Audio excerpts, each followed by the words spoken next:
छुड़ावई मन क्रम भजन ध्यान झूलावई सब पर राम तपस्वी राजा जिनके काज सकल तुम साजा और मनोरथ जो कोई लावई सोई अमित जीवन फल पावई चारों जुग प्रताप तुम्हारा है पर सिद्ध जगत उजियारा साधु संत के तुम रखवारे असुर निकंदन राम दुलारे अष्ट सिद्धि नो निधि के दाता असबर दीन जानकी माता राम रसायन तुम्हारे पासा सदा रहो रघुपति के दासा तुम्हारे भजन राम को पावई जन्म जन्म के दुख बिसरावई अंत काल रघुवर पुर जाई जहाँ जन्म हरि भक्त कहाई और देवता चित्तन धरई हनुमत से सर्व सुख करई संकट कटई मिटई सब पीरा जो सुमिरई हनुमत बल बीरा जय जय जय हनुमान गोसाई कृपा करहु गुरुदेव की नाई जो सत बार पाठ कर कोई छूट ही बंदी महासुख होई जो यह पढ़ हनुमान चालीसा होय सिद्धि साखी गौरी सा तुलसीदास सदा हरि चेरा की जय नाथ हृदय महडेरा पवन तनय संकट हरन मंगल मूर्ति रूप राम लखन सीता सहित हृदय बसहु सुर भूप सियावर रामचंद्र की जय पवन सुत हनुमान की जय।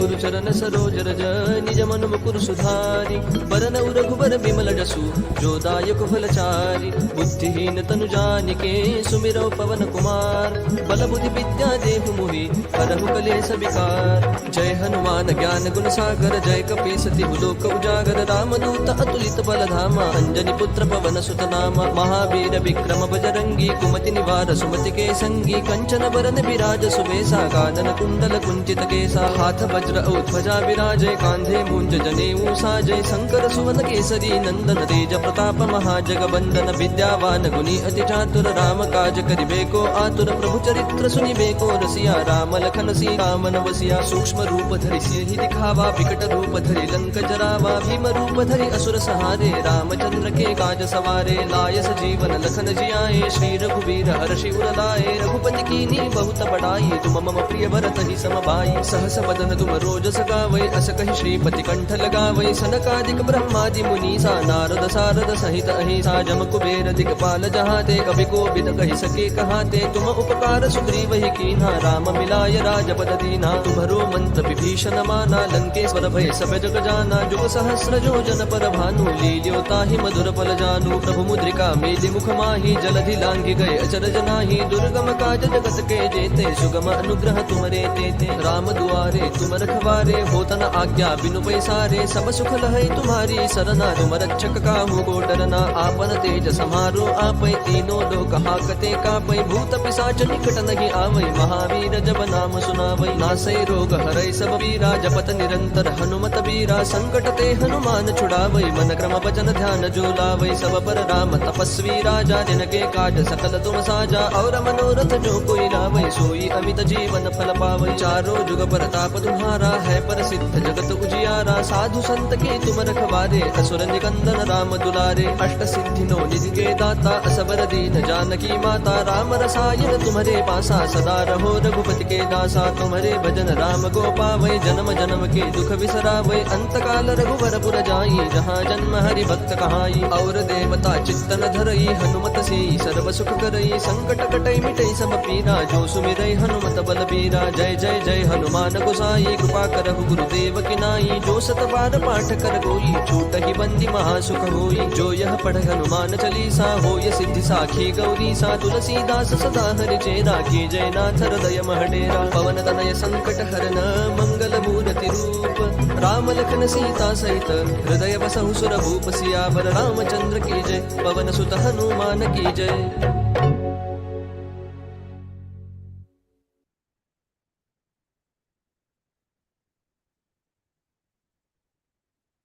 Jai Shri Krishna. My salutations at the feet of Swami Shri Govinda Dev Giriji Maharaj. A very warm welcome to all. On behalf of Geeta Pariwar, I, Shravani Rajesh Naik, welcome all the devoted Geeta sadhaks to yet another interpretation session of second chapter, Sankhya Yoga's last part. We all know that we are incomplete without God. To feel and to experience His presence, God just needs a call of faith, that is prayer. So, before we start our today's session, to feel and to experience the presence of God and seek His blessings, let's start with prayer And for the same, I would like to invite Rani Pandey ji from Srirampur. Rani ji serves in L1 as a trainer and is with Geeta Pariwar since October 2020. Rani ji. जय श्री कृष्ण। वसुदेव सुतं देवं कंसचानूरमर्दनं देवकी परमानन्दं कृष्णौ वन्दे जगद्गुरुं कृष्णौ वन्दे जगद्गुरुं। जय Shri Krishna. Thank you so much. At night, when the sun sets, a lamp is the only thing which gives us brightness. That is, it sets away all the darkness around us. Similarly, lamp lighting, that is Deepa Prajvalan, helps us to come out of the darkness and live in a pleasant and holy atmosphere. So now, moving on to Deepa Prajvalan, I would like to welcome Ghanashyam Sharma ji from Jaipur, Rajasthan. In Geeta Pariwar, he serves as a trainer and also is with Geeta Pariwar since May 2022. Ghanashyam ji. निषिद्धैरप्येभिर्लुलितमकरन्दो मधुकरैः करैरिन्दोरन्तश्छुरित इव सम्भिन्नमुकुलः विधत्तां सिद्धिन्नो नयनसुभगामस्य सदसः प्रकीर्णः पुष्पाणां हरिचरणयोरञ्जलिरयम् शरदिन्दुनिभां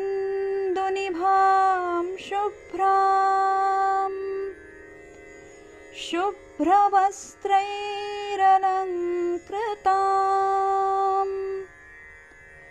कलहंसकृतावासां वरदां शारदां नुमः।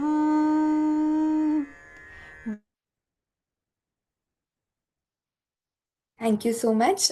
A very beautiful Deepa Prajvalan. Now we'll move on to our today's interpretation session. We all are very lucky to have our today's speaker, senior trainer Vikas ji Vaidya. Vikas ji is an entrepreneur from Pune who runs an IT company.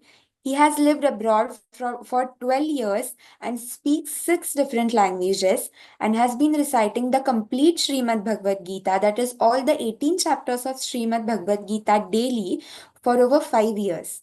In Geeta Pariwar, Vikas ji helps students prepare for the Shrungeri Geeta exam, and also he himself has received the first prize from Param Pujya Jagadguru Shankaracharya ji.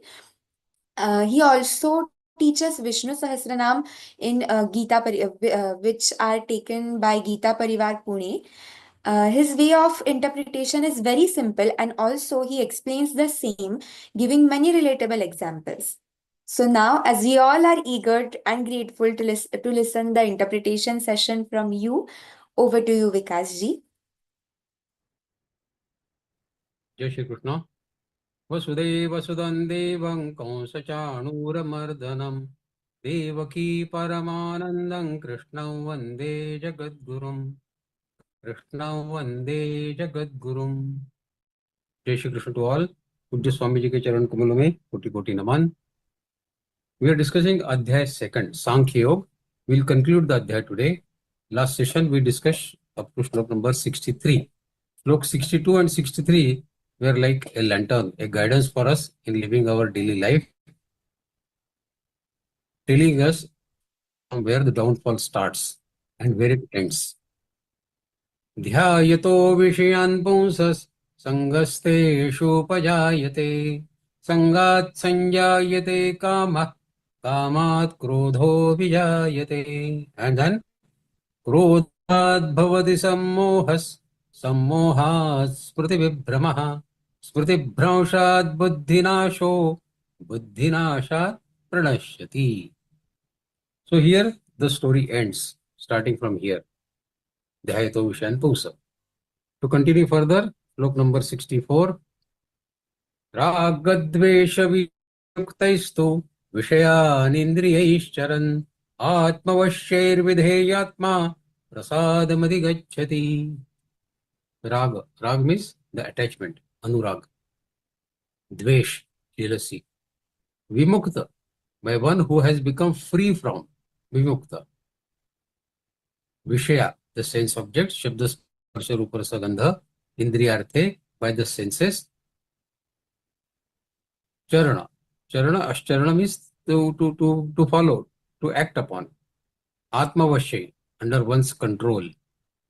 Vidheyatma, one who follows the regulated freedom. Vidheyatma. And prasadam, prasad is the prasad of God, that is the mercy of God. Adhigacchati is to attain.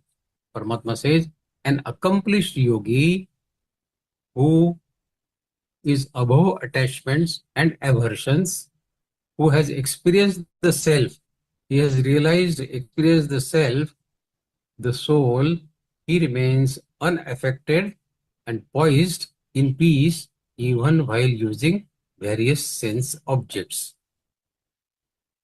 So he does the same karma, he uses the same shabda, sparsha, rupa, rasa, gandha, which an ordinary person like us uses, but he is above attachment and aversions. So in short, Paramatma says to go beyond suffering, to live in full confidence that our life is meant for servicing to others, for rendering service to others, and the Lord has given us ample resources to accomplish this task of giving service to others. To perform this service, whatever the obstacles, we must shed all likes and dislikes. That is the condition. All likes and dislikes should be removed first. We cannot afford to say, I like this, I dislike that. I like, I don't like her. This is not allowed. Our nervous system is meant for two-way traffic. It should be able to move towards pain if necessary, as well as towards pleasure. So it should be two-way traffic. Now in most of us, our nervous system will flow only in one way, which only in the direction of pleasure, towards what we like, honestly. So ordinary people like us, when we are having, say, lunch or dinner, we are deeply engrossed in the taste of the food that we are eating. But a person sitting next to us, if he is a Sita Pradnya, he is also having lunch or dinner with us. Same food he is also eating. But his attitude is to nourish the body. The taste of food is secondary for him. He is not interested in the taste. Nourishment of body is his only objective. Such a person, he never finds faults in the food. Guru Govilkar, the RSS chief, he once visited a slum area with his workers. They call them Swayam Sevak. So with his Swayam Sevak, he visited that slum area. The people were very happy to welcome Guruji. One person insisted that Guruji, now you have come to our place, please have tea with us. He insisted. Guruji agreed. Okay, if you are insisting, I will take tea with you. When the tea was served to Guruji and all his Swayam Sevak, it was having a very foul smell of kerosene. Guruji very happily tasted the tea with a very smiling face. But his workers, his Swayam Sevaks, somehow managed to finish the tea with a lot of bad expressions on their faces. On coming out from that area, they asked Guru Govilkarji, how did you smilingly finish that tea? We found it very, very difficult to finish it. It was smelling very bad. Strong kerosene smell was there.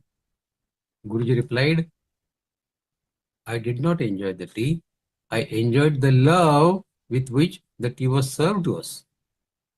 So this is the Sita Pradnya. He is not interested in the taste of the food. He is interested in the sentiment behind it. Ordinary person interested in sense objects, he is interested in sense objects only. He becomes happy when the tongue likes the taste. And he becomes angry when the tongue dislikes the taste, isn't it? But Sthita Prajna is happy irrespective of the taste. His happiness is not depending on the sense objects. This is for this one sense, the tongue and the taste. This is valid for all the indriyas, all the senses, and all the relevant sense objects. Sri Krishna says, an Atmavan, that means the knower of self, he cannot be affected by the senses even when he is not shunning the sense objects, as he very well can handle the traffic in both the directions. We discussed traffic. We should have two-way traffic towards pain as well as towards pleasure. This Sthita Prajna, he can handle both the traffics with equal skill. He has no problem. Likewise, he does not insist that he will handle only the pleasure. He can handle two-way traffic very clearly, very skillfully. He, the knower of self, has no use of sense objects for his satisfaction, because he has already tested the wondrous touch of soul effect, and he knows that bliss is not in the object of senses, but in the soul. The bliss is not in the Shabda Sparsha Rupa Rasa Gandha, the sense objects, but it is in the soul, which the yogi has realized and locked up that in his heart. So his bliss is intact, irrespective of the test or irrespective of the favorable or unfavorable, happy or sad situations.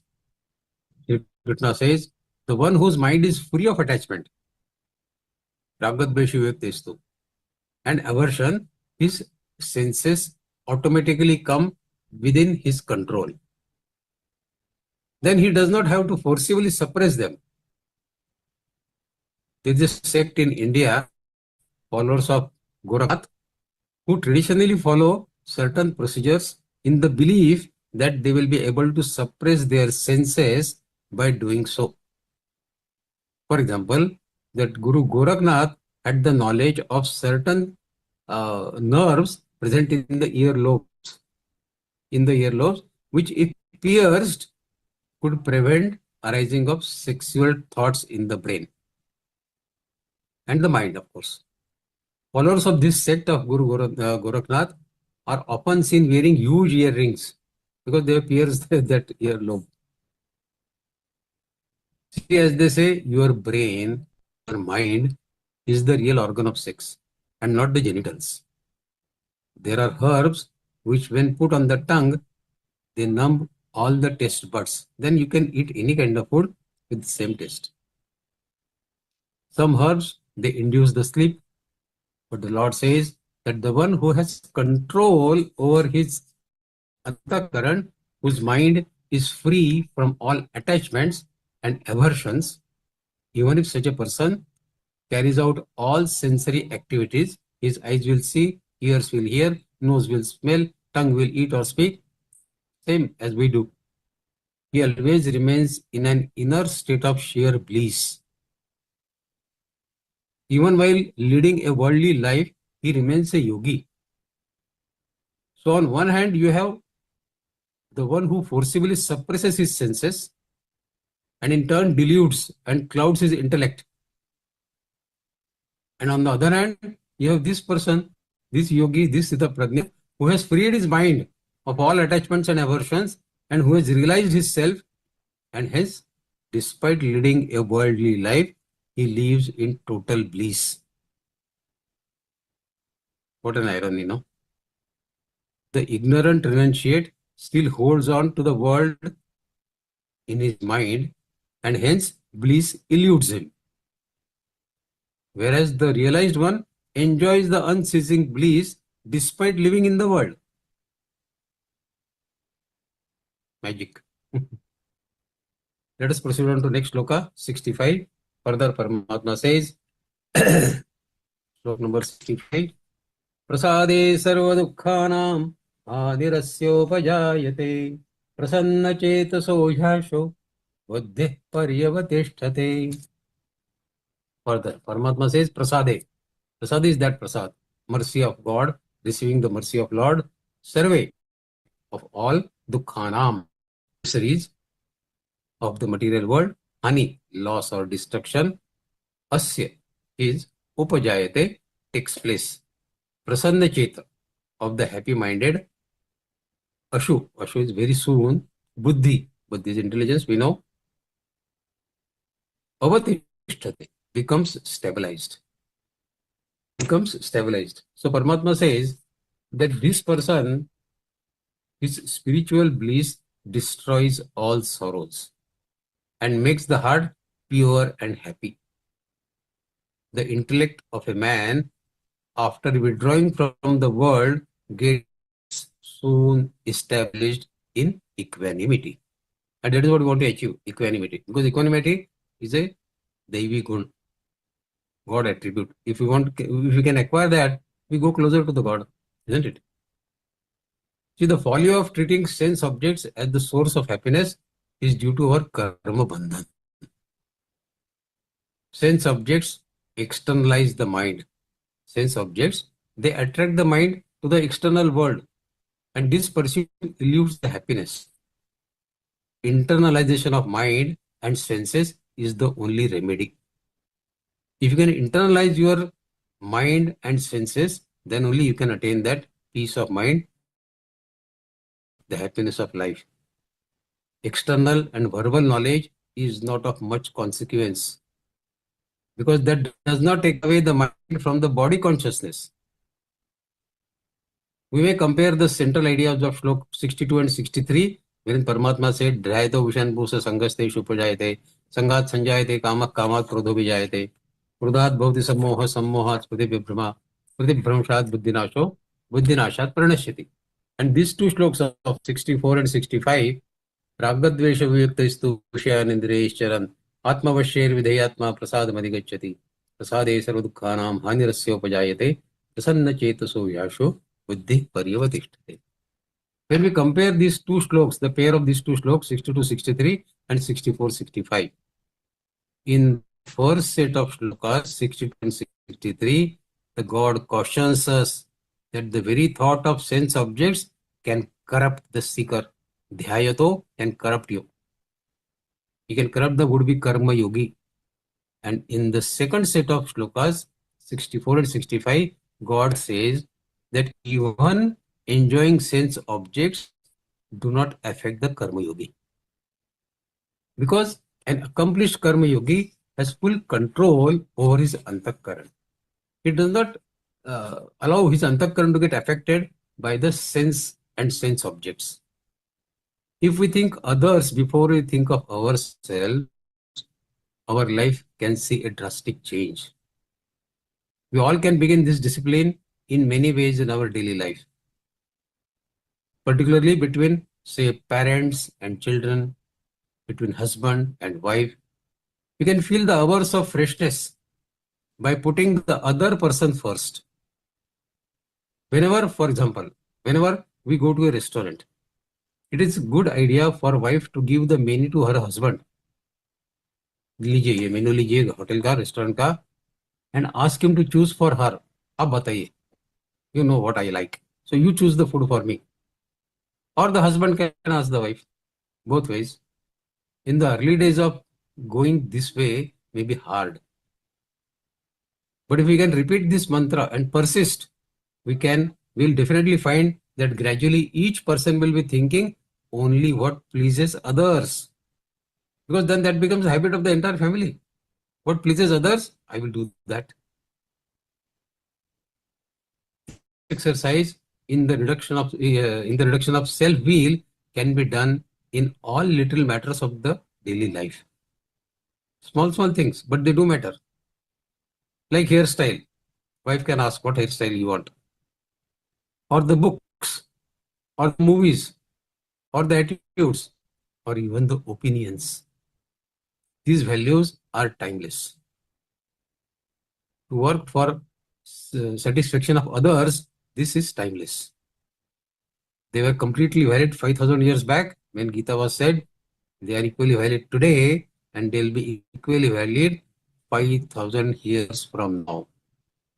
Whatever unites people is spiritual and heals the individual, family, society. This is not losing one's personality. By working to the satisfaction of others, to the liking of others, you're not surrendering your personality, but rather gaining it. This is the losing the personality, gaining it. All of us need to work towards realizing this unity in our relationships. And as we discussed many times, after getting this message from Paramatma or any message from Gita, we should see where do we stand. Where do common people stand as compared to this expectation of Lord Krishna? Where do most of the common people stand? What attitude they really show in their day-to-day life? Do they show this? Thinking of others first? Think who gives human identity? Who gives us the human identity? An attractive form or cultured language or the refined thinking? A small story. A very beautiful woman entered the plane, aircraft, and started looking for her seat. She saw that her seat was next to a disabled person. Oh my God, a disabled person. The handicapped person did not have hands. No hands. The woman was hesitant to sit next to that handicapped person.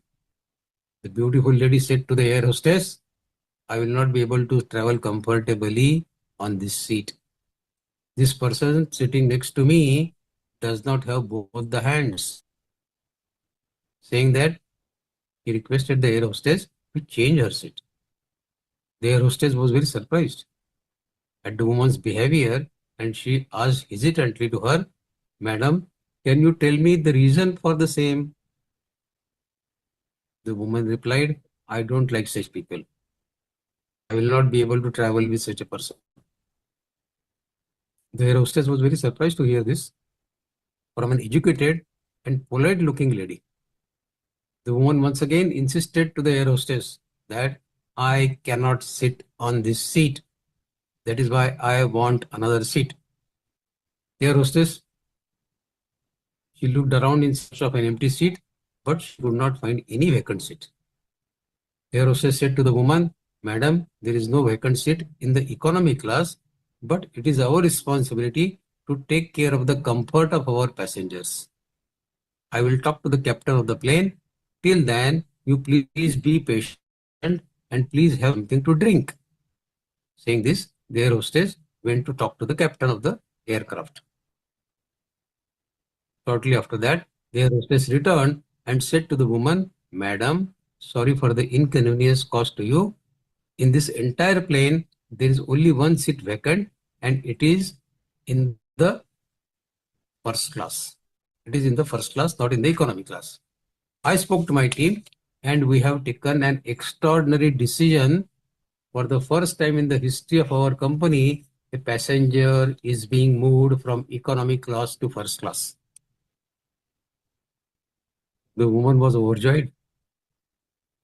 Before she could say a word in response, the air hostess went up to the disabled person and she politely asked that person, Sir, please come with us to the first class.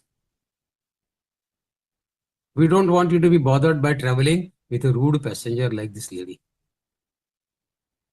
Hearing this, all the passengers welcomed this decision by clapping. Good decision by the airline. Hearing this, all passengers were very happy, of course. That beautiful lady who could not even look into anybody's eyes. She was so greatly embarrassed. The handicapped man stood up and said, I am an ex-serviceman and I lost my hands in a bomb blast during the rescue operation. At first, when I heard this woman, I was wondering that I risked my life and lost my hands for whose safety? For citizens like this? But now when I see you all are reacting happily to the decision of the captain of the aircraft, I am now proud of myself that I have lost both my hands for my country. And saying this, he went to the first class with the air hostess. The beautiful lady sitting with her head down now was completely embarrassed. If there is no generosity in thought, then such beauty is of no value. Learning to stop judging people is a seriously difficult task. for most of us. Because it is human nature to speculate or form opinion about someone without knowing anything about their circumstances.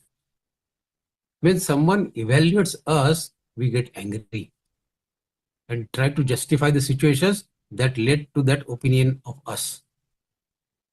The practice of heart-based meditation, it only helps us to rise above our human weaknesses of likes and dislikes.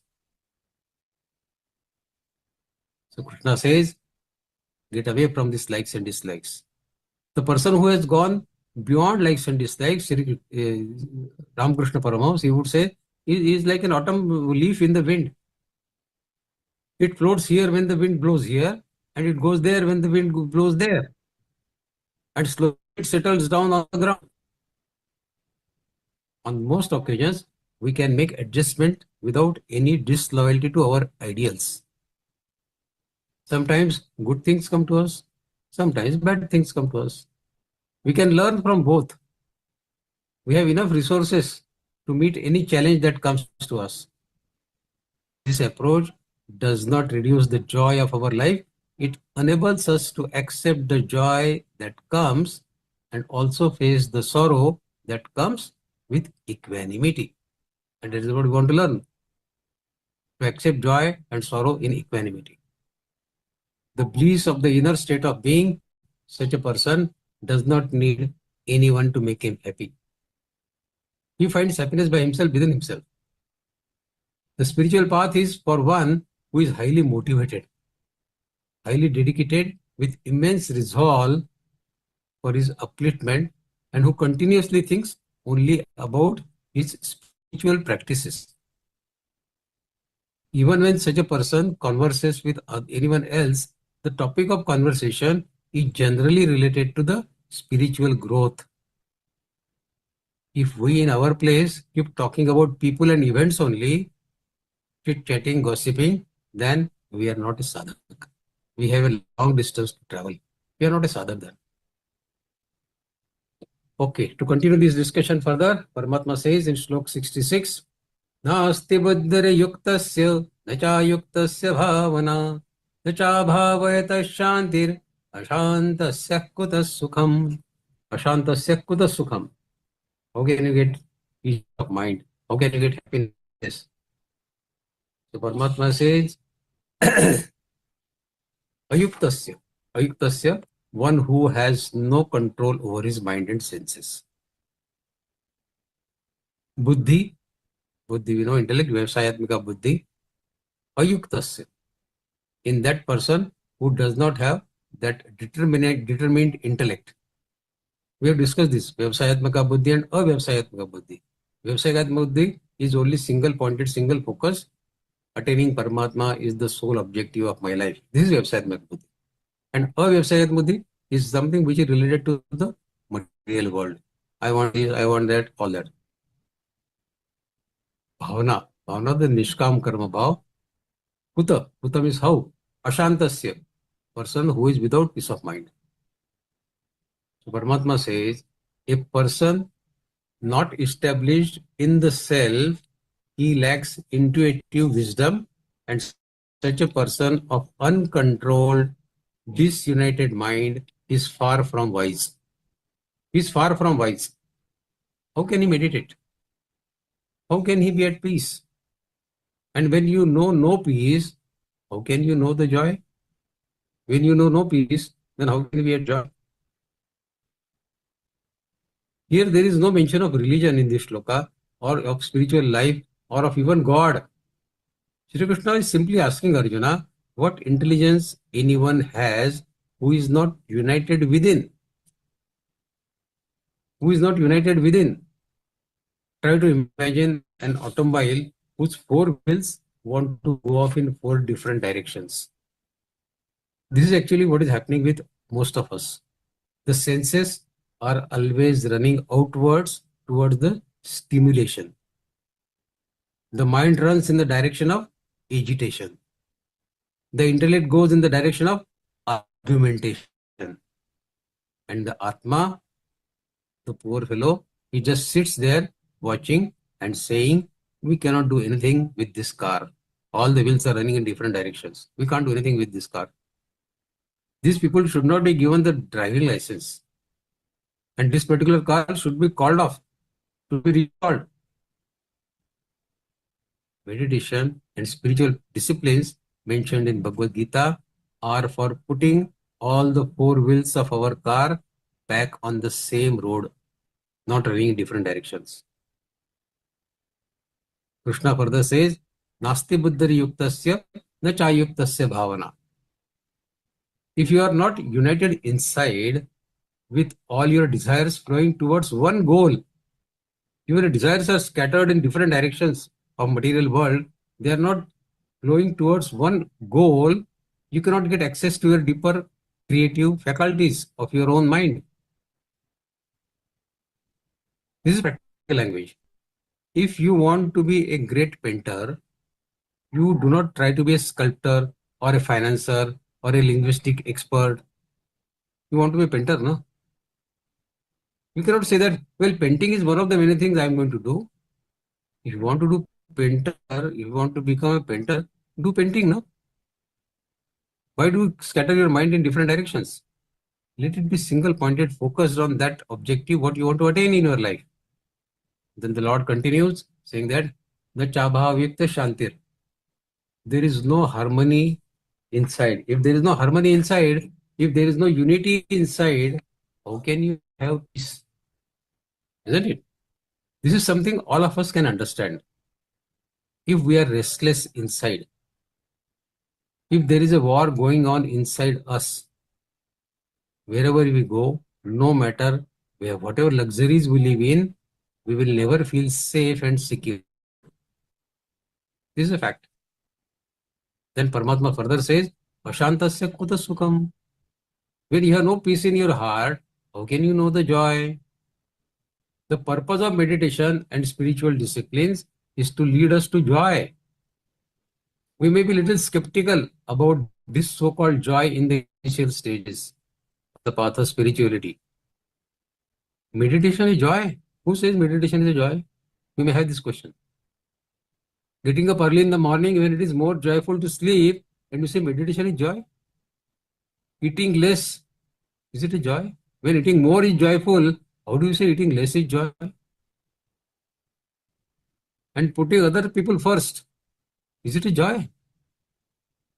Have you heard of any more ridiculous ideas of joy than this? We may question like this in the beginning.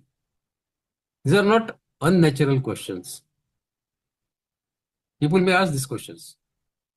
But when the goal of meditation is complete, abiding in joy, releasing the great capacities for service which lie untouched in all of us.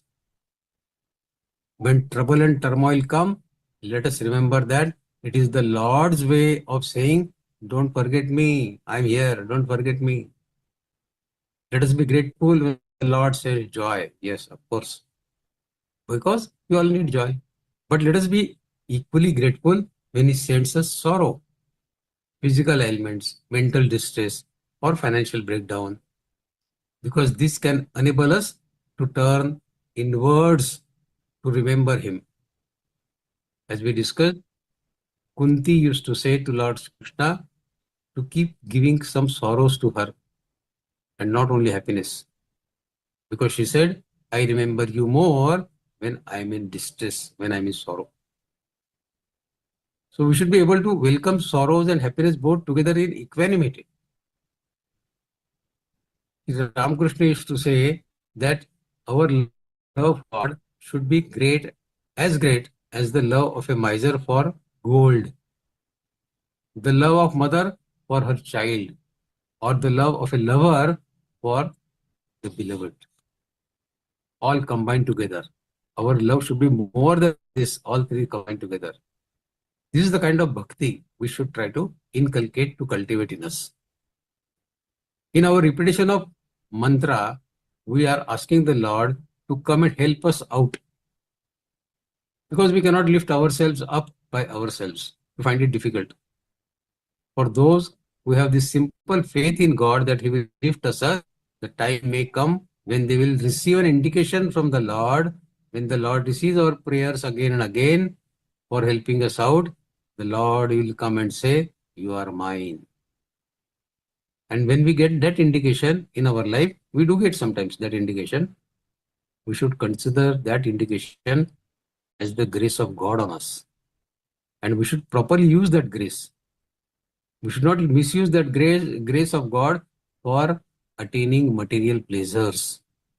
We should use that grace of God for advancement in the spiritual life, on the spiritual path. And when the Lord puts his mark on us, every samskar picks up the bag and leaves. We are carrying a lot of sanskar from past lives and this life also. And this experience of grace is not unlikely to come to most of us who are steadfast in their meditation and who have enough Shraddha, faith in God, even though they may have occasional lapses, but are doing very best that they can do. Paramatma knows some lapses are bound to happen, but they are doing their best. And that is what Paramatma wants, that we should give a sincere, serious try to it. Then Paramatma will stand with us. So to recapitulate, the theme of this shloka is control of senses and mind for successful spiritual life. According to scriptures, the way to spiritual knowledge, peace and wisdom is through meditation. Meditation is not some simple pursuit of just closing the eyes and sitting in a particular posture. That is not meditation. For attainment of spiritual benefit of meditation, true Guru's blessings are necessary.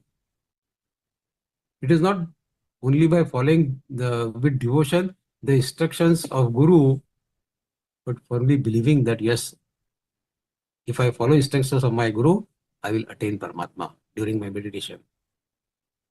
The wild senses can be controlled by Guru's instructions, and slowly and gradually the seeker can advance in his yoga. Meditation is the means and spiritual knowledge is the treasure. In fact, meditation means experiencing the God in our mind. That is called meditation. Experiencing the God in our mind. And who is witnessing this? Who is witness to our actions? When no one is watching, we think no one is watching us. Whether I'm doing meditation or I'm not doing meditation, whether I'm remembering God or I'm not remembering God, no one is watching, so it doesn't matter. But there is someone who is watching. A small story again. On his trip to India, one German fellow, he once visited a temple that was under construction. That temple was under construction. He witnessed a sculptor making an idol of a goddess that was to be later installed in that temple. While looking around, he suddenly noticed a similar idol lying nearby in the same temple. Surprised, he asked the sculptor, "Do you need two statues of the same goddess?" "No," replied the sculptor, without even looking at him. He said, "We need only one. The first one got damaged at the last stage. So that's why the second one is being prepared." He resolved for working out this new one. Curiously, the gentleman, that German fellow, he went close to that previous idol of goddess and he examined it thoroughly. To his surprise, he found no apparent damage in the previous one. He said, "Where is the damage? This is intact. Where is the damage?" "There is a scratch on the nose of the idol," the sculptor replied, very casually. As he remained busy with his work, he replied very casually that there is a scratch on the nose of that earlier idol of goddess. That's why this new one is being prepared. The German fellow asked, "May I ask where this idol is going to be installed?" The sculptor said, "Sure, it will be installed on a pillar approximately 20 feet high." What? 20 feet high? If the idol is to be placed at that far distance, 20 feet from the ground, who is going to notice that there is a scratch on the nose? Nobody will notice. The sculptor stopped his work He looked up at the gentleman. For the first time, he smiled at him and he said, "Who else? I will notice. I will notice." The desire to excel in one work is exclusive of the fact whether others see it or not. Whatever karma we do, we should observe this way. Whether am I happy with the karma that I am doing? Whether others seeing or not seeing is of no consequence. Others appreciate or not, nothing to do. Even when it appears that no one is watching, there is always this one constant witness to all our deeds, our thoughts, and our intentions. And that is our soul. One can hide from anyone, but how can you hide from your own soul? Climb the mountain, not with the intention for the world to see you that you have climbed on the mountain, but with the intention to see the world for yourself. When we have done our work, then nobody can deny the result. The work done with a sense of duty does not develop ego, it brings perfection to us. So these are the wonderful messages from Bhagavad Gita. The more we discuss, the more we get engrossed, deeply involved in discussions on Gita.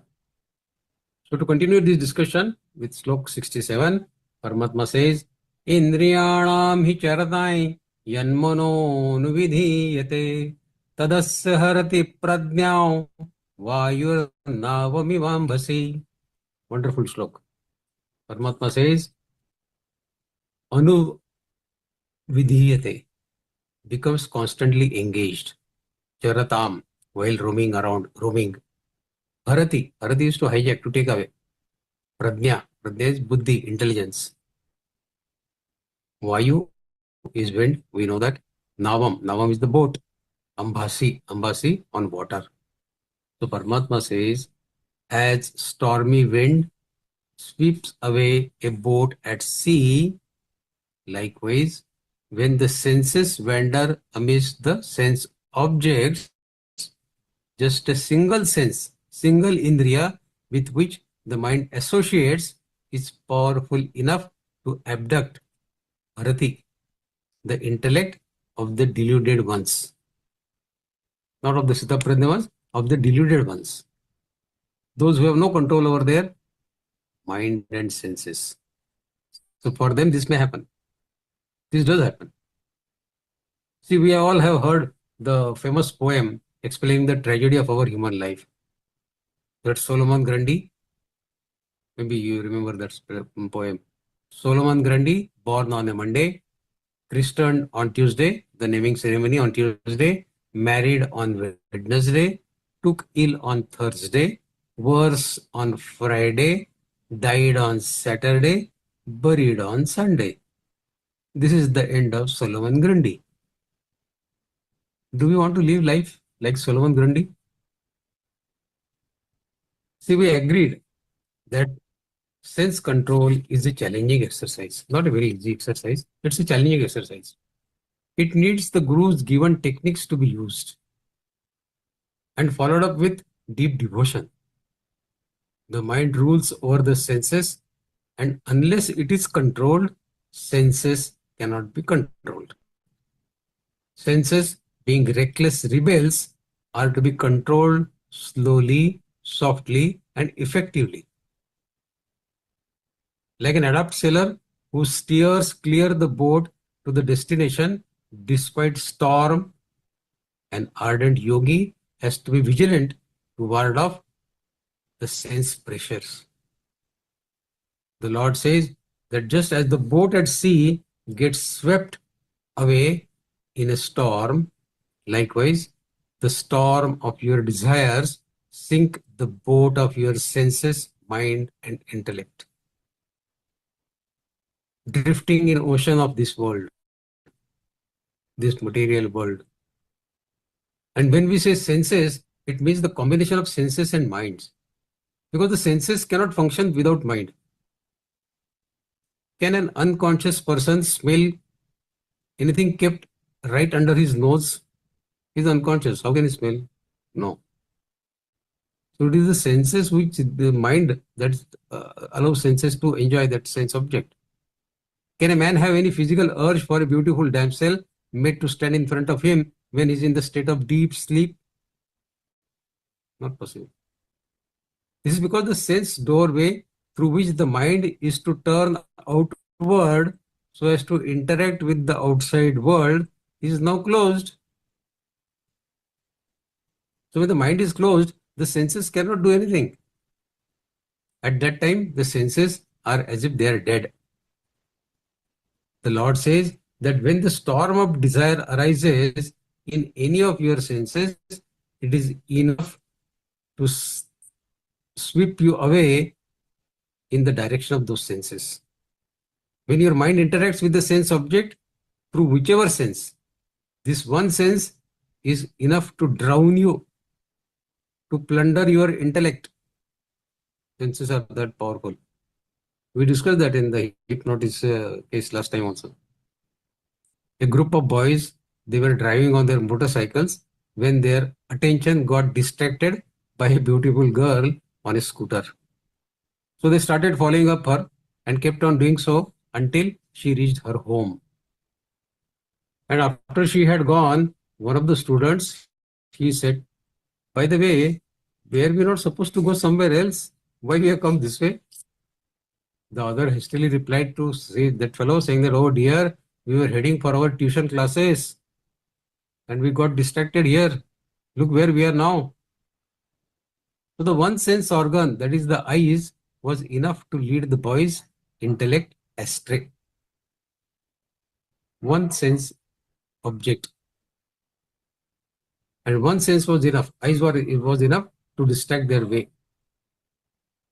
That's why Paramatma says, always be mindful of your mind. Watch where your mind is going. Further, look number 68. Tasmadyasya mahabaho nigruhitani sarvashah indriyani indriyarthebhyas tasya pradnya pratishtita. Tasya pradnya pratishtita. This phrase we will see very often in this adhyaya. Tasya pradnya pratishtita.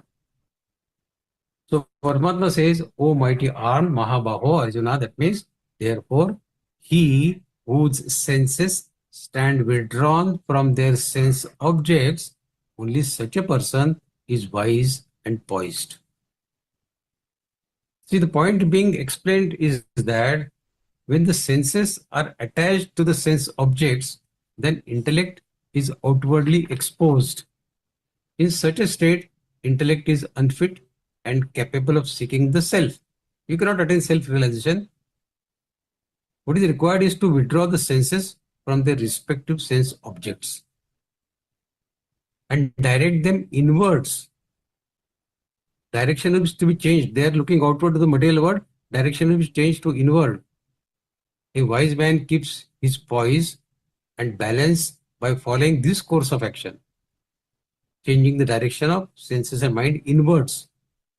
We must remember that unless senses are effectively controlled and rendered ineffective, like snake by removing the teeth, senses can re-emerge. We all know the story of Alexander the Great. He, after attacking India, was returning and he died at a place called Babylon on the way. He had instructed his staff that his hands should be kept open, facing to the sky.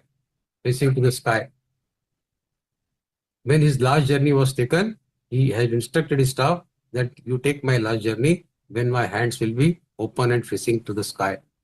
People should see that I'm going empty-handed. He said the world should know that the great Alexander wanted to win the whole world, but he had come empty-handed and he left the world empty-handed. Paramatma says, control your senses. What does the Lord mean by saying this? Control your senses. See, your senses don't function without an input from the mind. And this mind can be controlled by your intellect.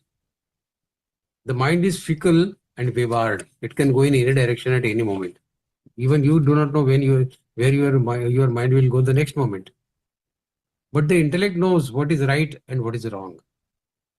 Your eyes For example, see a pile of money lying on the table and the greed arises in your mind. But your intellect is functioning well. And you listen to your intellect, you will be saved from the act of stealing that cash. So it is the intellect that guides the mind, and it is the mind that guides the senses. Thoughts and counter thoughts, they keep arising in our mind.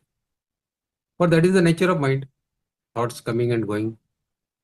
It keeps registering all information obtained through the sense organs.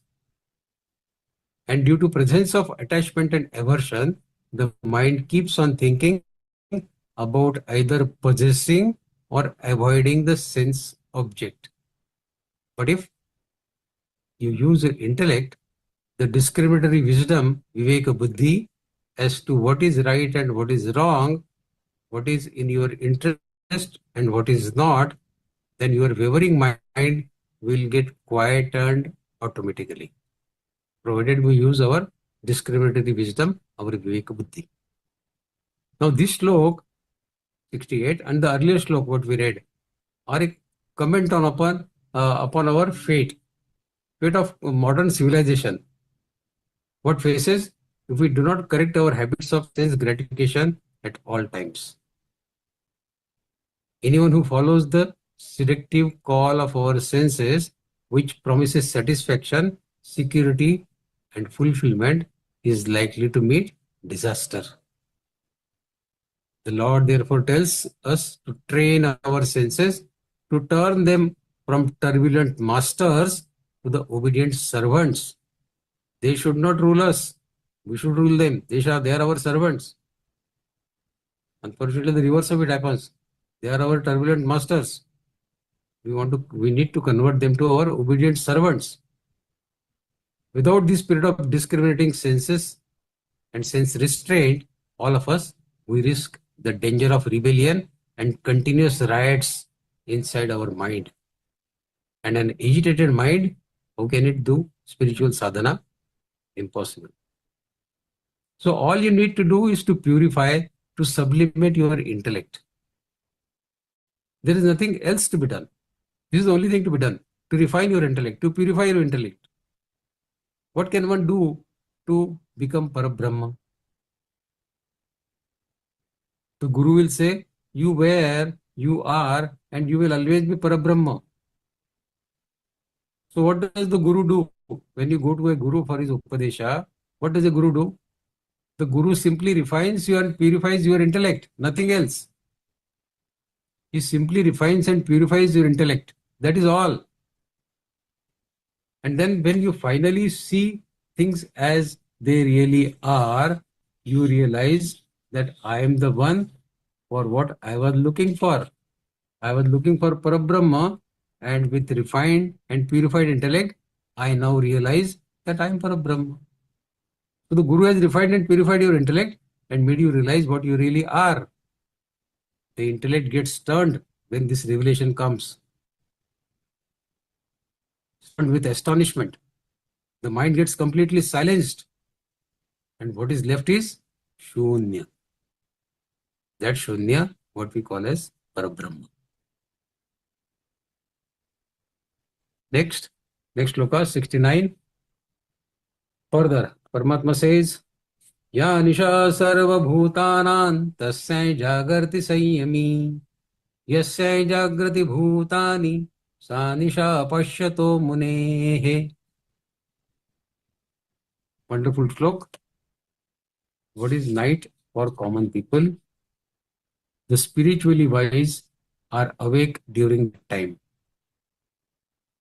And when common people are awake, that is the night for the spiritually wise people. Exactly opposite. What is day for us is night for them. What is night for them is day for us. Or exactly opposite. The reality is that what interests and matters to ordinary people of the world is of no interest and no consequences to the spiritually enlightened people. The objects and materials that the senses and mind crave are unattractive for the yogi. The inner light of spirit being unknown to common people, they are therefore in darkness. They don't know what is internal light and what is spirit and what is Atma and what is Atma-Dhyan. And spiritual light being ablaze in the heart of a yogi, he can see when and where it is dark for others due to ignorance. The central idea of this shloka is that unenlightened people are lost in the sleep of spiritual ignorance. Ya nisha sarva bhutanam. Those worldly people whose senses and minds are uncontrolled, who are immersed in pleasure, are asleep in the dark because they never think that the aim of human life is liberation, salvation, or attaining Atma-Dhyan. Further, they never think what is God, what is self-realization, why are these burning sensations coming in us, where will this misdeed take us? Turning away from these thoughts, ignoring them is complete darkness. That is what Pariwar as night. Complete darkness. So this is for the worldly people. Tasyam Vyagarti Sanyami. When the worldly people, they remain,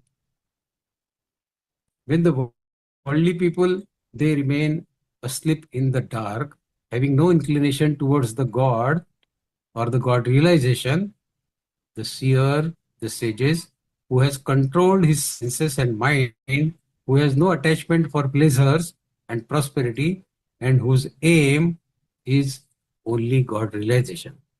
He remains wakeful because of his intuition, his concepts, his percepts are all filled with divinity. His objective of the life is clear in his mind. Attaining Paramatma is the sole objective of my life. Yasyam Jagrati Bhutani. The worldly people who want to accumulate wealth by means of fear or fall, whatever means, and who hanker after temporary sensual pleasures, honor or praise, are wakeful of unimportant affairs. Something which is of no significance to the yogi, or we people attach too much of importance to it.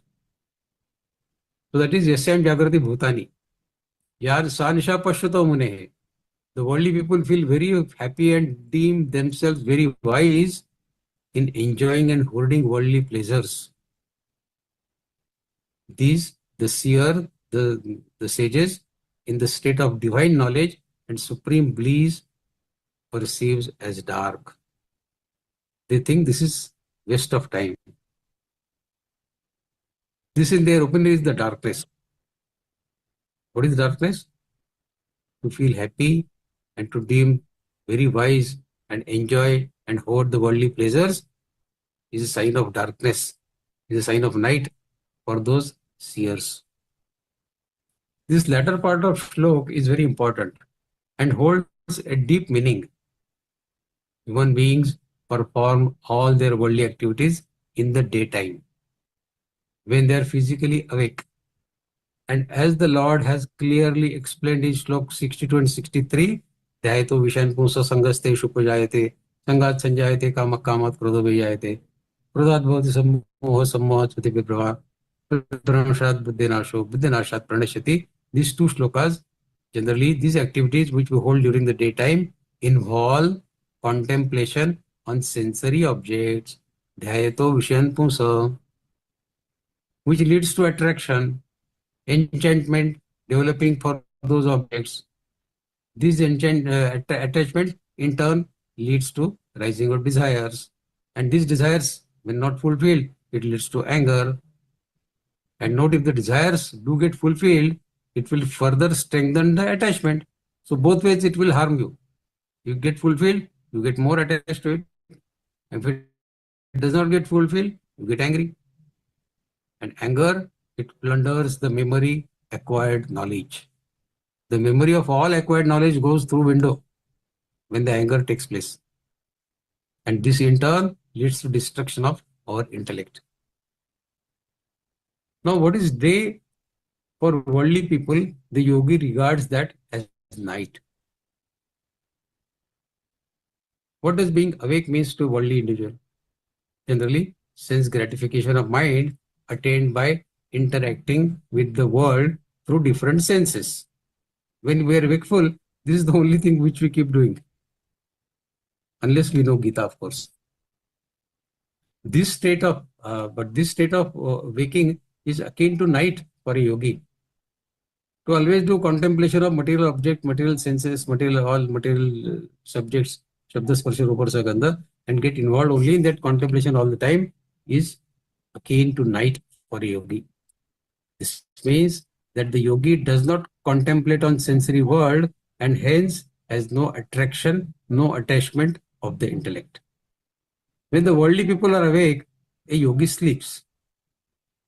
This does not mean that yogi literally sleeps, physically sleeps in the daytime. Not that way. It means that all the worldly objects that ignorant people hanker for, the jnani is in deep, distilled dispassion for them. That is what he calls as sleep. He is in dispassion for them. He has transcendented all passions and dispassions to this world. So a worldly person's preoccupation is the sensory pursuit of this world, whereas the yogi is concerned only with the self-realization. The worldly person is happy with gratification obtained through senses, and on the contrary, meeting a saintly being in the company of sages and being able to listen to their word of wisdom, becoming meditative in their presence, that is the joyous moment for a jnani. Joy is joy. But it depends how you define it and where you seek it. People can define joy differently according to their own likes and dislikes. What is joy for me may be a very boring matter for somebody else, isn't it? Thus, what is day for worldly people is the night for the yogi. Hence, there is nothing in common between yogi and a worldly person. We need to practice living unattached, aloof, even while living in the material world. Every night, before going to sleep, we need to ponder on two questions. Question number one, why have I come to this world? And where am I supposed to go? We should express our gratitude for the God every night and think on what have I done so far in my life for self-development, for self-realization. How much contemplation I have done on all slokas of Bhagavad Gita to understand me, to understand Paramatma, to attain self-realization. And whatever I have tried until now for the development or self-realization, how much I have really achieved. Have I tried to understand the God and His creation? Thinking on this every day and working to find answers to these questions every day will lead us to the light of Brahma-Jnana. Jnana is what? Your mind attains the Jnana. No? So contemplating on these thoughts of Bhagavad Gita on a daily basis will lead you to that path of Brahma-Jnana. And Paramatma has made it so simple for us to attain that through Bhagavad Gita. Just read and keep contemplating on slokas of Bhagavad Gita and go on your own path of attaining that Brahma-Jnana. Okay, next sloka. Apuryamanam pratishtam samudramapah pravishanti yadvat tadvat kamayam pravishanti sarve sashantimapnoti nakamakami. Paramatma says, the brimful ocean remains undisturbed despite all rivers or rivulets or canals entering into it. Similarly, a spiritually poised man, he remains unperturbed when various desires enter his mind. So desires are compared with those rivers entering the ocean. So he remains unperturbed, unlike a common man of the world who is affected and agitated by the desires. See, now one may wonder how can the worldly desires enter the mind of a yogi? He's a yogi, no? Then why worldly desires are entering his mind? The answer is that karma of past may cause desires. And these desires and karma samskars of the past will always enter the mind of yogi. Yogi also rather. It does not enter your and my mind only. It enters the mind of yogi also because of his karma samskar of past lives. But these desires cannot affect the yogi because he has mastered his mind and therefore remains unaffected by the external world. Prarabdha, the effect of past karma, is not in the hands of yogi also. Even though through sadhana he can neutralize them. But he also has to face the prarabdha. The central idea is that good and bad things do not affect the yogi, like the calmness of ocean is not affected either by the flood or the drying up of the rivers. The ocean remains the same. A yogi is not someone who hides in some remote cave or a mountain. And neither does he have any aversion to the worldly pleasures. If by virtue of past karma, he effortlessly leads a life of luxury, he accepts that luxurious life also without problems. And never does he hanker after luxuries and pleasures if he does not get them. Why go far? Think of Lord Sri Krishna only. Sri Krishna's his life was anything but simple and austere. He lived a very good life, Sri Krishna. He never had unkept hair, isn't it? Nor did he wear Bhagava Vastra all the time. Nor did he wear Brahmachari Vastra or Sannyasi like clothes all the time. Nor did he have tilak all the time on his forehead. And neither did he allow Arjuna to renounce the world and to lead an austere life. Not only did he instruct Arjuna to fight the war, but he also added that once Arjuna won the war, he would enjoy the riches of his newly acquired kingdom when you win the war. He never told Arjuna to relinquish the world after winning the war. He said, you enjoy the world after winning the war. Don't become a sannyasi. So it is not imperative to distance senses from sense objects.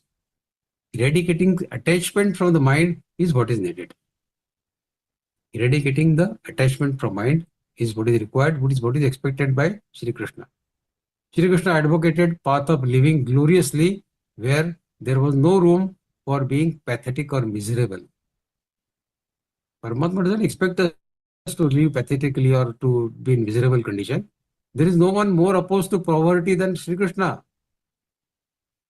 See how he eradicated the poverty of his dear friend Sudama. He did not like him in poverty. He was the epitome of bliss, Shri Krishna. So how could he then encourage tears and misery? But despite all this, he was nevertheless a supreme yogi, the Yogeshwar, because he was without attachment for anything.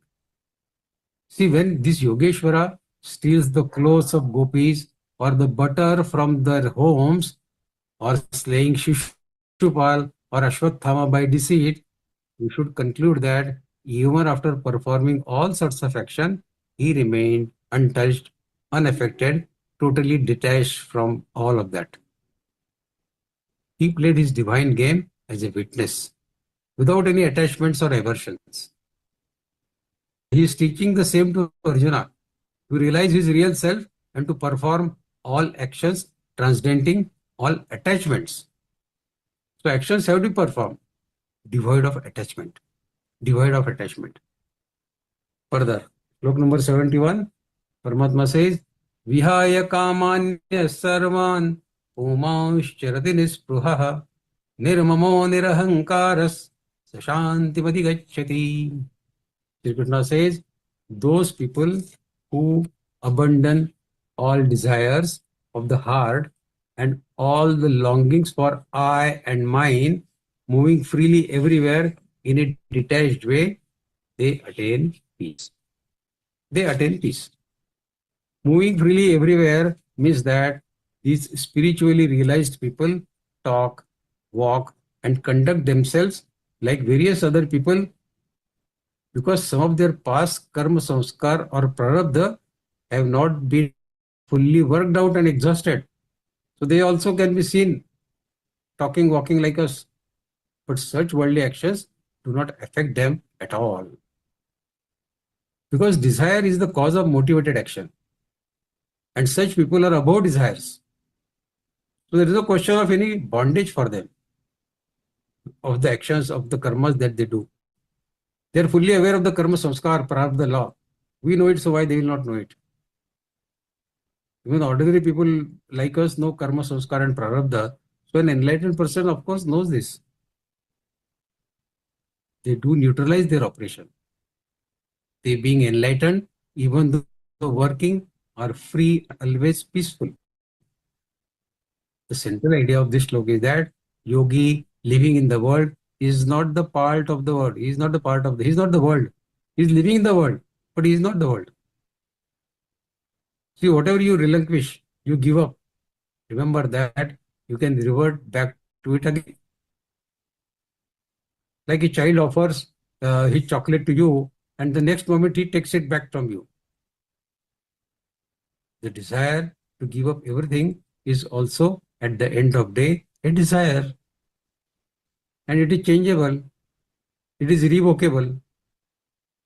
Such that you will undo all your actions. Those who become sannyasi due to some worldly life frustrations soon go back to the same world which they hated and relinquished a few days ago. The Lord says that the self-realized is the one who has not deliberately relinquished his desires, but his desires have dropped away, like the dry leaves shedding from the tree. A monk was meditating under a tree with eyes open while he saw a dry leaf falling from the branch, floating in the wind and gently dropping onto the ground. That very instant, he became enlightened. Now this thing we also see, but do we become enlightened by seeing such a thing, that a dry leaf is falling off the tree and settling down on the ground? We don't get enlightened. But that fellow, that monk got enlightened by just seeing this. He thought a dry leaf simply falls off the tree, whereas the healthy green leaf has to be pulled out. Similarly, if the realization has not yet dawned and you keep pulling more and more desires, then each desire sprouts 10 more desires, keeping you enslaved to those desires. Hence, live mindfully and consciously, safeguard your discriminatory wisdom. When your awareness reaches the optimum level, then you don't have to take any efforts to eradicate the desires from your mind. Desires, lust, greed will all wither away, just like the dried leaves, they fall from that tree. A rich man, he went to a fakir, and offering him some money and fruits, he asked him for the blessings so that his desires would get fulfilled. The fakir readily agreed, and he said aloud, "Oh Lord, never fulfill this man's desires. Never fulfill." Oh my God. Needless to say, this made that man very angry, and he asked fakir why he made such a bad prayer for him. The fakir replied, "See, if your desires get fulfilled, you further get entrenched into attachments. On the contrary, if the desire is not fulfilled, even though you will be unhappy for a while, eventually your wisdom will allow you to see the truth, and you will end up being contented." See, happiness gives momentary excitement and lulls people into complacency and unawareness, whereas sorrow, it stimulates one to look for everlasting peace and bliss. A happy mind is full of excitement and keeps bouncing around like a ball, floating around in a bubble. And your real well-wisher will always want that bubble to burst soon, and you come to the reality. For this is the only way your mind will want to seek peace and spiritual evolution.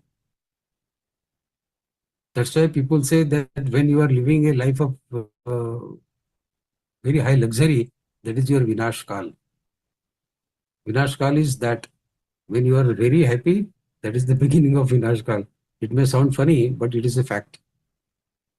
The Lord says that the one who is free from all desires, free from bondage of attachment, free from the grip of the ego, such a person can alone attain the real peace. The point being made is that as long as you identify with the body, there is no possibility of being in the peace. For the body is inevitably associated with the sensual indulgences, sickness, old age, suffering, and death.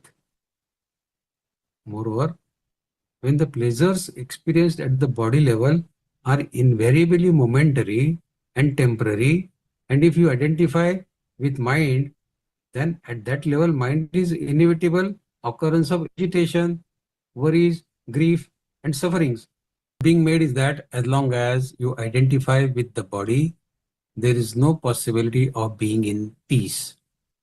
For the body is inevitably associated with sensual indulgences, isn't it?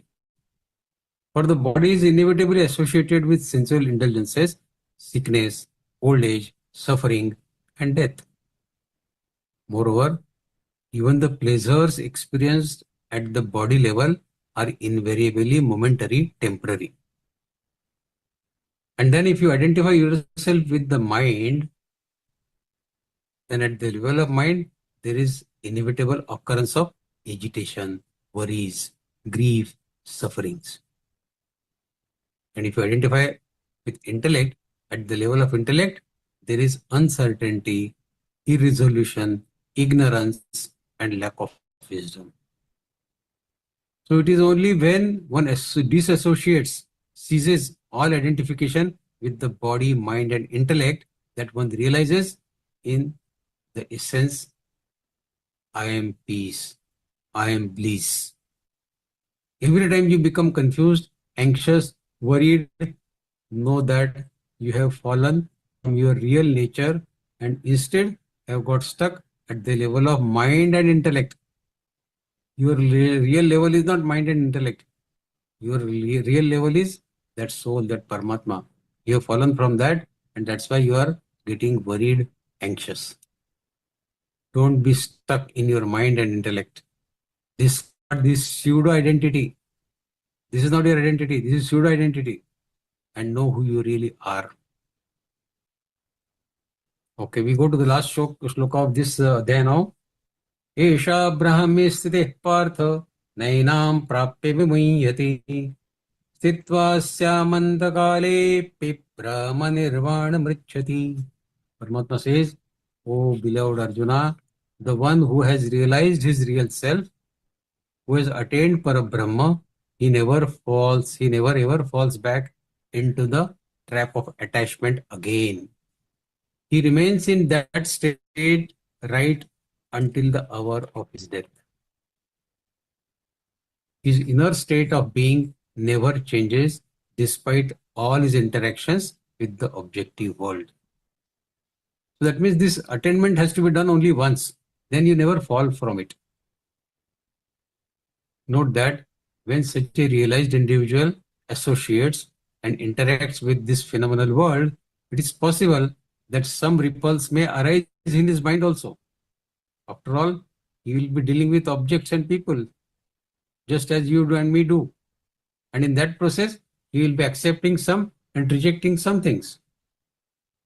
But the cardinal point to be noted is that the mental activities notwithstanding, all this can never ever change its state of self-realization and oneness with the Parabrahma. In dealing with the objective world, even if a jnani is seen to be crying, know that this is deceptive. If you see him crying, laughing, or doing anything like what we do, you can very well conclude that this is deceptive. And as a part of his interactions, if at times you feel that the jnani has many attachments, don't be fooled into believing it, because it is not what it seems to be. He has no attachment. You may feel he has attachments, but he has no attachment. The supreme state of realization is permanent and it never changes. Once obtained, it never changes. And this is the reason why Shri Krishna is so strongly advocating Arjuna to realize his real self and then interact with this world, as it could then never harm him in any way. So attain self-realization first and then live the life in the material world the way the world wants. You will not fall down from your status of self-realization. Once the butter has been churned from the curd, can the butter ever emerge with the buttermilk? It cannot merge with the buttermilk. Can the butter now ever revert to becoming curd or the milk? You already churned out, no, from curd. So that butter, can it go back to become milk again? Not possible. It cannot. Because its nature, innate qualities have drastically changed. Likewise, as long as the ignorance prevails, you remain under the delusion of Maya. But no sooner than one attains the supreme knowledge by the grace of Guru and realizes his one's real self, then one can never revert to being in the bondage of this body. It is simply impossible. Hence, you need to work hard only once. That's all. Putting your mind to it, contemplating with intellect, being established in the self, it is then that the inner explosion of wisdom happens. And once all your hard work, your spiritual practices fructify with the Lord's grace, of course, without Lord's grace, nothing can happen, no? With the Lord's grace, when all this happens and you realize yourself, then you can freely wander in this world with no adverse effect whatsoever. When you have realized who you are, enjoy the world to the utmost. What abides is the I, that is all pervasive, attributeless, neither in bondage nor liberated.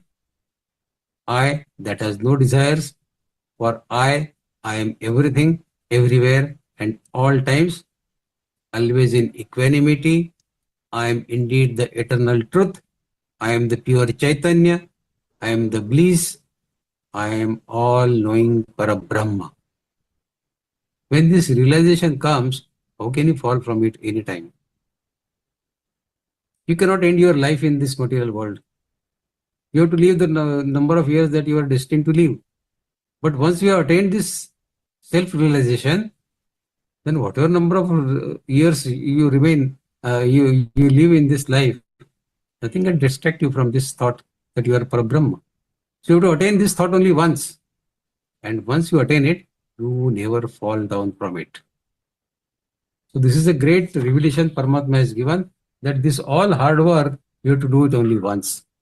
Attain him once, gain that self-realization, realize that you are the Parabrahma, you are the eternal truth, you are the pure Chaitanya, you are the bliss, know that you are all pervading Parabrahma, and that's all. Then nothing stops you from living the remaining years of your life in this material world. Nothing can make you fall down. This is the end of this Adhyay, Sankhya Yoga. Thanks for listening. Now the forum is open for you to raise your questions, not only on this session, but right from first shloka. Tantada Krupaya Vishnam Ashrupurna Kulekshanam, right from first shloka till this 72nd shloka. If you have any questions, feel free to ask. Jai Shri Krishna.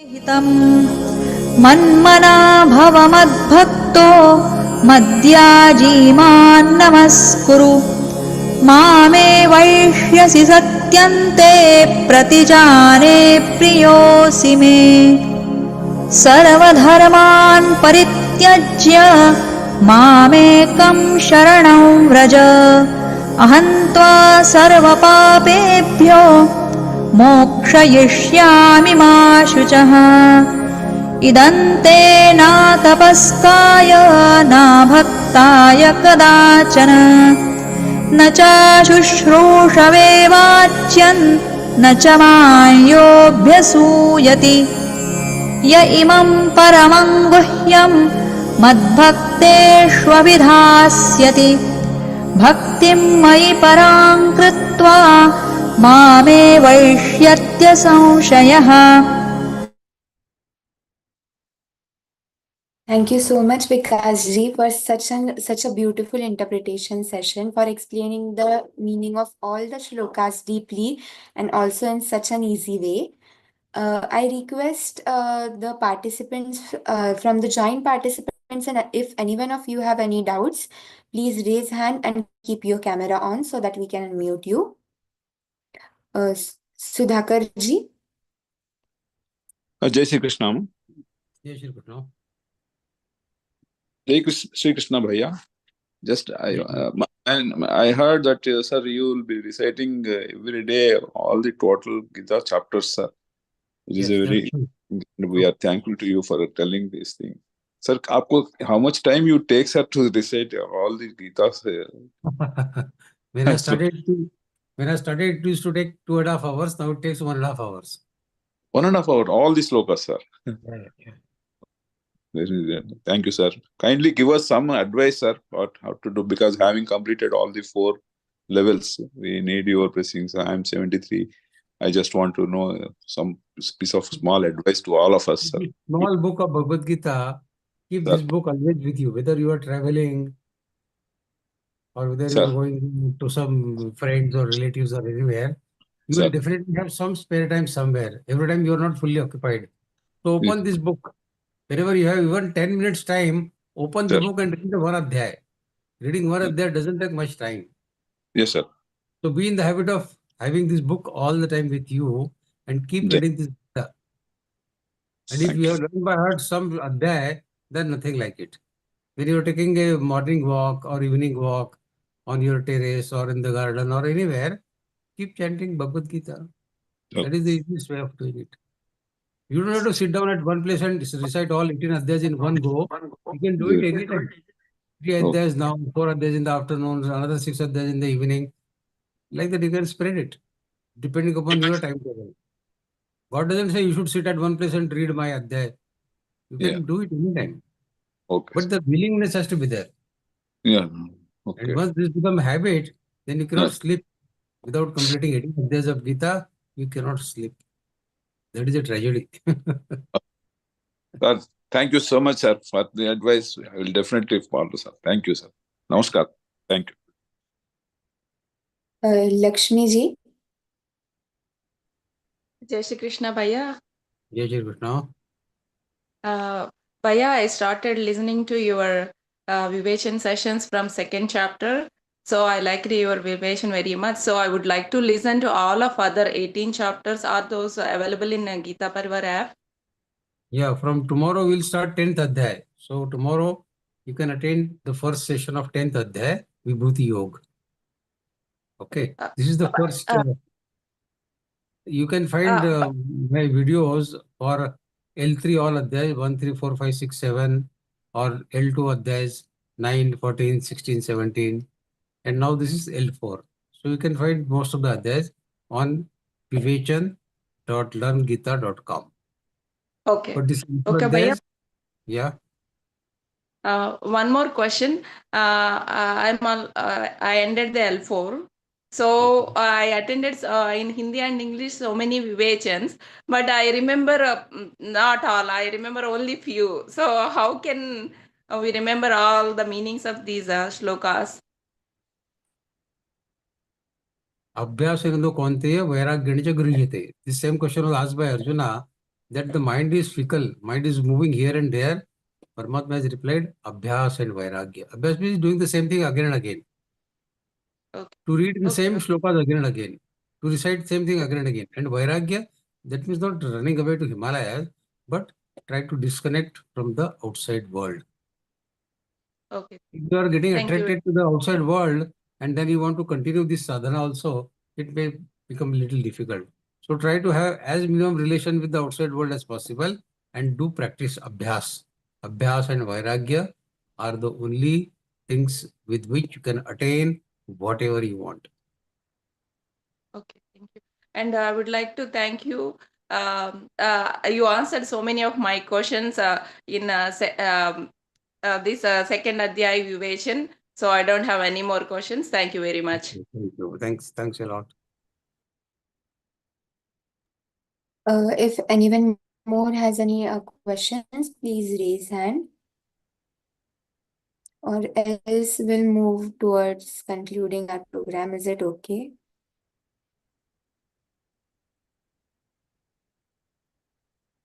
Vikas ji? Yeah, okay. We can have the prarthana then, or whatever ending session. People are free to raise their questions on any Adhyay in any session. It's not necessary that these shlokas questions should be raised only in this session. Tomorrow we are again going to have 10th Adhyay. In 10th Adhyay, if they ask some questions related to 18th Adhyay, most welcome. Related to first Adhyay, most welcome. No problem. Any questions on Bhagavad Gita, you are free to raise in this Vivation Satras, in these Vivation sessions. Okay, let us conclude then, if there are no more questions. We have one question. Dr. Geeta Bhatt. Dr. Geeta Bhatt ji. Jai Shri Krishna. Jai Shri Krishna Gita ji. Regarding Vibhuti Yoga, is it Vibhuti literally means the manifestation state? Vibhuti, V means Vishesh, V means Sreshta, Vishishta, and Bhuti means to be there. So Vibhuti means something which is marvelous, Manifest. excellent, Is it? stupendous. Sorry, stupend. Okay, Grandeur, excellent, out of this world, something which is unbelievable. So that is all comes from God. That is the Vibhuti. As I normally say, if you are standing in front of Eiffel Tower and if you are getting amazed as to how this idea has come to the engineers to raise such a beautiful tower, Eiffel Tower, think of God, who has given them that wisdom to those engineers who designed and erected that huge Eiffel Tower. So anything beautiful, you see, you are standing in front of the sea, the ocean, you are listening to the waves of sea. Seeing the vastness of sea, what you remember is Paramatma. In Vibhuti Yoga, you will understand that everything that is marvelous, including the sea, including the Sumeru Parvat, or including the Ashwattha Vriksha, everything is Paramatma says, Aham. Ashwattha Sarva Vrikshanam. Of all the trees, I am the Ashwattha. This is Margashirsha Mahina going on. So, Masanam Margashirshoham. That is what 10th Adhyaya says. Of all the months, I am the Margashirsha month. So these exclusive places where you can find God, you can listen to it. Tomorrow we are going to have that session, 10th Adhyaya, when the introductory session will be made, and then it will be clarified as to what is exactly the meaning of Vibhuti and how to identify Vibhuti. Paramatma has played a game with us in this universe. He has scattered, he has spread all his small signs everywhere in the cosmos, and he is asking us to find him, to track those signs and find him. So this is a wonderful game Paramatma is playing with us in Vibhuti Yoga, which we will discuss from tomorrow. Jai Shri Krishna. Yes, sir. Vidyadhar ji. Jai Shri Krishna. Jai Shri Krishna. I have a doubt here actually regarding Saddarshan, that I have gone through little bit about the Sankhya Yoga by Kapil Muni, wherein what I, to my understanding, in Sankhya Yoga Darshan by Kapil Muni, he is also one incarnation of Vishnu. In the Sankhya Yoga, what to my understanding, that is no faith in God, only material world. There is no belief in Ishwar. But wherein Krishna Bhagavan in Gita, he is preaching that God is everything. So how this contradiction, the both are God of incarnation of Vishnu, and there is a contradiction in Sankhya Yoga by Kapil Muni and here in Gita Sankhya Yoga. Please clarify. The difference between the thinking of Kapil Muni and this Sankhya Yoga, what we read in Bhagavad Gita, is very simple. When you say that the God does not exist, you are saying this based on your wisdom. And who has given you that wisdom? The power to think. There is some power that has given you that wisdom. Muni was Muni, agreed. He was a Sankhya Shastra originator. But how did he get Yes. that? A small story, Swami Ramakrishna Paramahamsa. Yeah. You may be knowing Ramakrishna Paramahamsa. He was the Adhyatmic Guru of Swami Yeah. Vivekananda. Vivekananda, He was invited by one such atheist who was not believer of Paramatma. He says God is all humbug. There is no God in this world. Like Kapil Muni used to say, there is no God and all that. Yeah. So he invited Ramakrishna Paramahamsa for debate, saying that you are saying that God is there. I will convince you that there is no God. I will convince with my logic. I will convince there is no God. So the disciples of Ramakrishna Paramahamsa advised him, don't go for debate with this fellow. He is a very intelligent man and Okay. he may win. He may convince you that there is no God. Okay. But Ramakrishna Paramahamsa says, no, I will definitely like to listen to him. What is his logic? Let me understand. So he accepted his invitation and he went. In the big hall, the discussion started. The atheist who was non-believer of God, he started putting logic after logic, trying to convince the audience and Ramakrishna Paramahamsa that there is no God. And all the logics were so convincing that a common man would get convinced that yes, there is no God. And at every logic, he used to look at Ramakrishna Paramahamsa, and Ramakrishna Paramahamsa used to smile at him. So at the end of discussion, he asked Ramakrishna Paramahamsa, have you understood whatever I have said? On every logic, you are only smiling, you are laughing. Probably you are not understanding what I am speaking. At the end of discussion, Ramakrishna Paramahamsa went close to him. He hugged him and he said, till this day, I might have little doubt in my mind about the existence of Paramatma. But after listening to you, I am thoroughly convinced that only God can speak through you. This kind of logic, what you are giving, the kind of wisdom that you have shown in your logic, only Paramatma can have that. So it is up to us. We can consider Kapil Muni as that kind of atheist who is God gifted. Okay. Now, whether to follow the Kapil Muni's Sankhya Shastra as God does not exist, or whether to follow Krishna's that the God exists and it is the God, other than God, there is nothing. Yeah. So we belong to the second school of thought, saying that everything is God. Even Kapil Muni's thoughts, his wisdom is given to him, is imparted to him by the God only. So there is nothing without God. Atheists are also product of God only. That I got, but how come that both the incarnation of Vishnu has the contradiction in the faith of God? That is my question. Both are incarnation of God, Vishnu. You see, that is because God is everything. God is Sattvic, God is Tamasi, God is Rajasi. We all are under the impression that God is all goody-goody. Everything good is God and everything bad is not God. But when we say everything bad is not God, that means there is somebody else other than God existing in this world. Okay. It is not a fact. There is nothing other than God in this world. Isn't it? So every bad thing or very even opposing logic that is put forward by people is also an existence of God only. Everything, every thought that comes to people's mind, Paramatma says in the 10th Adhyaya, Buddhi Dhanam Sammoha, everything, all success, failure, fame, infamy, everything emanates from me. So belief, disbelief, everything emanates from me only. All bhavas emanate from me only. So if somebody says that there is no God, even that thought has got emanated from Paramatma only. Otherwise, one is not free to think that way. He got that from his wisdom, which is imparted to him by the God only. Okay. You have to consider that everything that happens in the world, Vasudevam Sarva Iti. Everything is Vasudeva. Okay. Even the non-believer of Vasudeva is also Vasudeva. Okay. We need some contemplation on this thought. We need to sit in dhyana, in meditation, and give a deep thinking to this thought about what Kapil Muni says and what Krishna says in Bhagavad Gita. Close your eyes and ponder on both the thoughts, and then you will draw your own conclusion.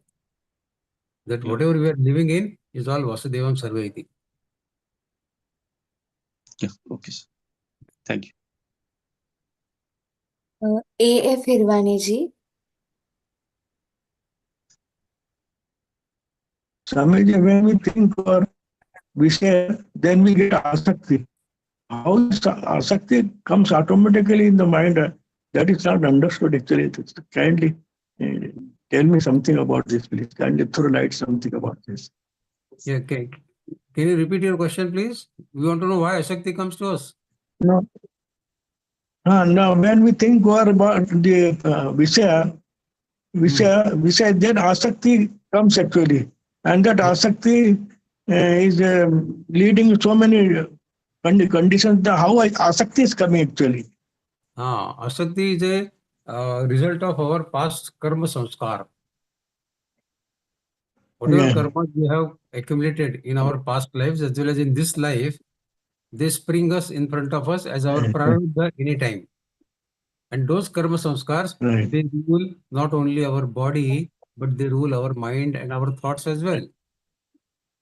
So the karma, phala, karma samskar, they dictate the actions taken by our mind and by our intellect.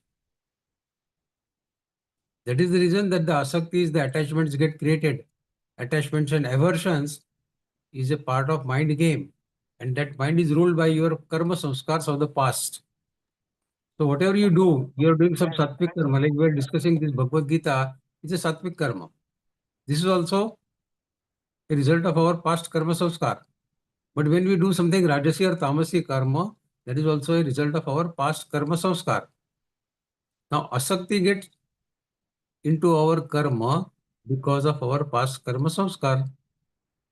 So whatever we do is a result of our past karma samskar. And Gita is teaching us a way how to break this shackle of asakti, how to come out of this. There is a way you can cleanse your karma samskar. The rule to be followed is nishkam karma. If your karmas are all nishkam, then your every karma become a karma, that is karma without creating bondage for you. Then you learn the art of doing karma, getting bondaged. And we discussed it many times. There are two poisonous teeth of our every karma. One poisonous teeth is of kartrutva bhiman, sense of doership. I am the doer. I have done this. And second poisonous teeth is expectation of return reward of our karma. If these poisonous teeth of karmas are removed from the sakam karma, then every karma becomes a karma. That means the karma which does not create bondage for you. And that is the way to live the life. Before we knew Gita, we have created so many of bondages on us because we did not know this rule of nishkam karma. But once we know this rule of nishkam karma, we can come out of this bondage by doing every karma as nishkam karma. No bondage. Do the karma, but no bondage. Everything Shri Krishnarpanamastu. I am not doing anything, you are the doer. I don't have the sense of doership, nor do I expect any result, return, reward from my karma. So then you are free. If you are not doing the karma, then you are not facing the consequences of karma. So no karma phala for you. No bondage for you. So this is what we learn from Gita. To do the karma, but still get bondage free. To walk in the mud, but without mud getting cling to your body.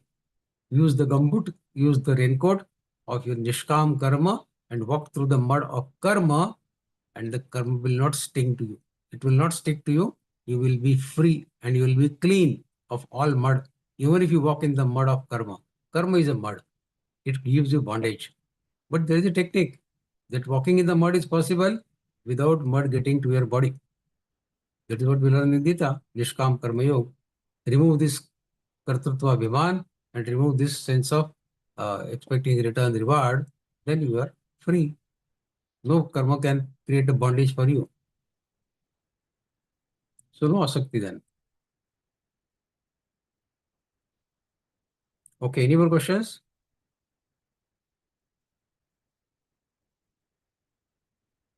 There are no more questions. So can we move to conclude our Let program? us close the session for the day. Okay. Thank you so much, Bhaiya, once again for the interpretation as well as the question and answer session. We'll now move to conclude our program. Yes. I also thank Geeta Pariwar for giving me this opportunity. A big thanks to all the team members of Geeta Pariwar who helped to make today's session successful. Thanks to Anshuman Saini ji for the technical support. And last but not the least, thanks to all of you for listening with interest and patience. As we prayed faithfully, Krishna showered his blessings and made this session successful. So now it's our time to thank him from the bottom of our hearts, and for the same, we'll move on to prayer. For the prayer, I would like to invite Deepti Konhalikar ji from Pune, Maharashtra. In Geeta Parivar, Deepti ji serves as a techno star as well as a GC, that is group coordinator, and is with Geeta Parivar since February 2024. Deepti ji. जय श्री कृष्ण योगेशं सच्चिदानन्दं वासुदेवं वजप्रियं धर्मसंस्थापकं वीरं कृष्णं वन्दे जगद्गुरुं श्रीकृष्णं वन्दे जगद्गुरुं जय Shri Krishna Jai Shri Krishna. Thank you so much. Now we'll have the Hanuman Chalisa.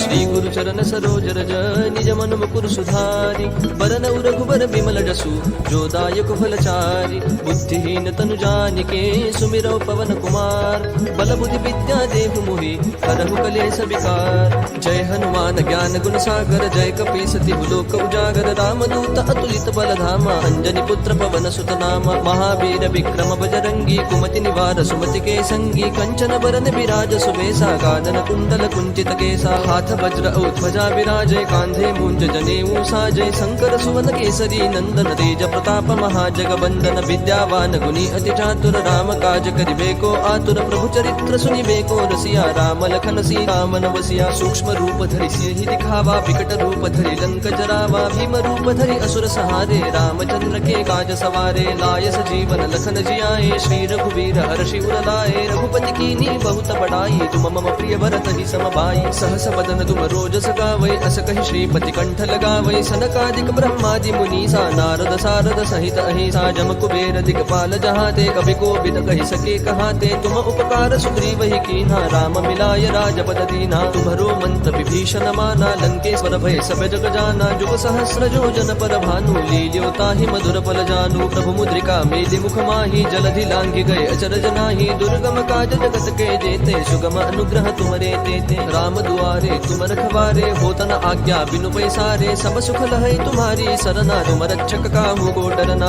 आपन तेज समारो आपै तीनों लोक हाकते कापै भूत पिशाच निकट नहीं आवै महावीर जब नाम सुनावै नासै रोग हरै सब पीरा जपत निरंतर हनुमत बीरा संकट ते हनुमान छुड़ावै मन क्रम वचन ध्यान जो लावै सब पर राम तपस्वी राजा जिनके काज सकल तुम साजा और मनोरथ जो कोई लावै सोई अमित जीवन फल पावै चारों जुग प्रताप तुम्हारा है प्रसिद्ध जगत उजियारा साधु संत के तुम रखवारे असुर निकंदन राम दुलारे अष्ट सिद्धि नो निधि के दाता असबर दीन जानकी माता राम रसायन तुम्हारे पासा सदा रहो रघुपति के दासा तुम्हारे भजन राम को पावै जन्म जन्म के दुख बिसरावै अंत काल रघुवर पुर जाई जहाँ जन्म हरि भक्त कहाई और देवता चित्तन धरई हनुमत से सर्व सुख करई संकट कटई मिटई सब पीरा जो सुमिरई हनुमत बल बीरा जय जय जय हनुमान गोसाई कृपा करहु गुरुदेव की नाई जो सत बार पाठ कर गोई छूट ही बंदी महासुख होई जो यह पढ़ हनुमान चालीसा होय सिद्धि साखी गौरी सा तुलसीदास सदा हरि चेरा की जय नाथ हृदय महडेरा पवन तनय संकट हरन